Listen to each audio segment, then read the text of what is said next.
এর ব্যাপারটা তারা রিডিফাইন করেছে। 5টা যে অবজেক্টিভ ছিল তার মধ্যে প্রথমটা ছিল যে তাদের নেভিকে মানে রেজ করা, তাদের ব্যালিস্টিক যে প্রজেক্ট মিসাইল প্রজেক্ট আছে এটাকে ধ্বংস করা, সেজন্য ইউরেনিয়াম ডিপোজিশন এমন পর্যায়ে যেতে না পারে যেন সে ওয়ারহেড তৈরি করতে পারে, এরকম পর্যায়ে তাদেরকে সীমিত রাখা। এবং সবচেয়ে গুরুত্বপূর্ণ যেটা যে মিডল ইস্ট ওই এলাকাটাতে যে প্রক্সি হয়, এই প্রক্সির সহযোগিতা কিন্তু ইরান করে। কারণ মিডল ইস্টটা আপনার শিয়া এবং সুন্নির মধ্যে ডিভাইড। তো শিয়া বিশ্বকে নেতৃত্ব দিচ্ছে ইরান। আপনি খেয়াল করে দেখুন যে ইসরায়েলের যে মানে অবস্থান, ইসরায়েলের উপরে যত ধরনের প্রক্সি ওয়ার হয় এটার কিন্তু মদতদাতা বা যোগানদাতা, যদি পজিটিভলি বলি, এটা কিন্তু ইরান। যেমন হিজবুল্লাহ ইরান মানে লেবাননে, আবার হুতিরা হচ্ছে ইয়েমেনে, এমনকি সিরিয়া এবং ইরাকে আপনি খেয়াল করেন যেমন বাশার আল আসাদ ছিল, বাশার আল আসাদ কিন্তু শিয়া সম্প্রদায়ের আলাইট, রাইট, যদিও ওখানে সুন্নি মেজরিটি।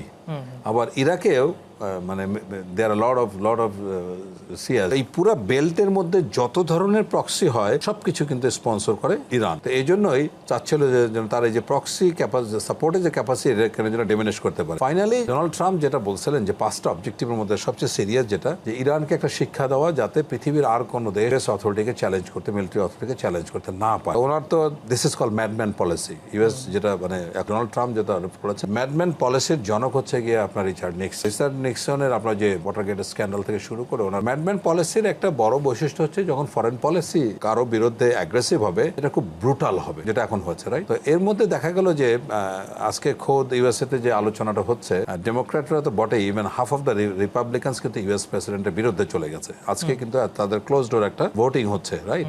তারা অভিযোগ করছে যে ইউএস প্রেসিডেন্ট, ইউএস যে সংবিধান আছে আর্টিকেল 2, তাতে যে ক্ষমতা দেওয়া হচ্ছে এইটা ডোনাল্ড ট্রাম্প অপব্যবহার করেছে। এবং এখানে দুটা পয়েন্ট খুবই উল্লেখযোগ্য। ডেমোক্র্যাটসরা যে দাবি করছে সেটা হচ্ছে যে নিকোলাস মাদুরোকে জানুয়ারিতে তুলে আনলো সস্ত্রী, সেটা, এবং এই যে মিডনাইট হ্যামার যে গত জুনে হয়েছিল 12 দিনের জন্য, এটা কিন্তু কংগ্রেসে অনুমোদন হয়নি। এটা এক্স পোস্ট ফ্যাক্টর হবে না। এখন কথা হলো এই ওখানে আমরা কোনোদিনই বলি না যে তারা আরো ক্লিয়ারলি বলতে পারবেন যতই বম্বিং করেন, ইনফ্যান্ট্রি বুট আপনার গ্রাউন্ডে যাবে না ততক্ষণ পর্যন্ত এটাকে দখল বলা যাবে। মানে এই ইরান কিন্তু ইরাক নয়, ইরান কিন্তু লিবিয়া নয়। খেয়াল করে দেখো, এই যে আমি তিনটা উদাহরণ দিলাম, ধরেন সাদ্দাম হোসেন, তো সাদ্দাম হোসেন ইউএস কে চ্যালেঞ্জ করেছিল, মোয়াম্মর গাদ্দাফি চ্যালেঞ্জ করেছে, এই তো আরব লিডারদের মধ্যে এনারাই তো করেছিল।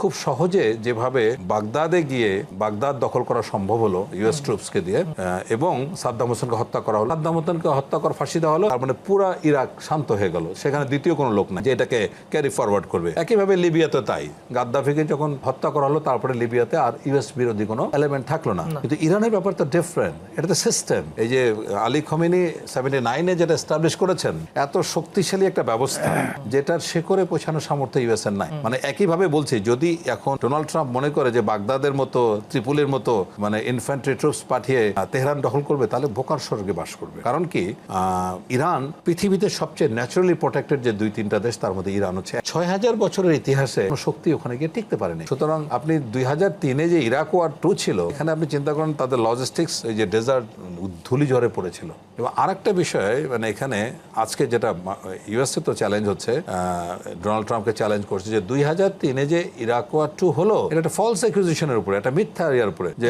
সাদ্দাম হোসেনের মাস ডিস্ট্রাকশন ওয়েপন আছে, কিন্তু that is prove to be wrong. আবার একইভাবে ইউনাইটেড কিংডম, ইউকের প্রাইম মিনিস্টার স্টারমার বলেছে যে আমরা 2003 থেকে শিক্ষা নিতে চাই। এই জন্য কিন্তু ইউএসএ কে প্রথমে পারমিশন দিতে চায় নাই, পরে বেসগুলি অনুমতি দিয়েছে। সো মোটা দাগে ইউএসএ এখন যতই ডাকুক না কেন, কোনো পশ্চিমা শক্তিকে খুব পাশে পাবে বলে মনে হয় না। যদি রেজিম চেঞ্জের কথা থাকে তাহলে এটা একেবারে দিবা স্বপ্নের মতো একটা ব্যাপার দাঁড়াবে। সুতরাং ইউএসএ কে এখন কোনোভাবে এখান থেকে ডিপার্চার করার একটা পথ খুঁজতে হবে বলে আমি